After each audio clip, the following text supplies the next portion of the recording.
دعوت اسلامی کے شعبہ فلکیات نے الحمدللہ جو نظام الاوقات مرتب فرمائے ہیں تو ان میں اس بات کا لحاظ رکھا ہے کہ جو خالص پہاڑی علاقے تھے ان کے لیے پوری فل پہاڑی بلندی کو شمار کیا، جیسے مری کے لیے پورا 7,000 فٹ کے لگ بھگ شمار کیا، اور جو نیم پہاڑی تھے یعنی غیر ہموار تھے جیسے پشاور وغیرہ، ان کے لیے جتنا تفاوت آنا تھا حد نگاہ میں تو اس کا لحاظ رکھا اور 2-2.5 منٹ کی احتیاطی ڈالی، اور کچھ علاقے ایسے تھے بالکل میدانی تھے تو ان میں جو ہے وہ چھوٹے شہر تھے تو 50 فٹ اور بڑے شہر تھے تو 100 فٹ یا اس سے زائد عمارات کا لحاظ رکھتے ہوئے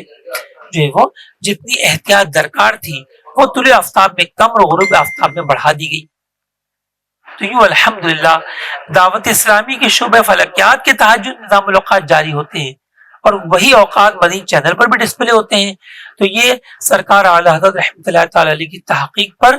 نہایت احتیاط سے اور شرعی احتیاطوں کو مد نظر رکھتے ہوئے مرتب کیے جاتے ہیں۔ لہذا ہمیں ان اوقات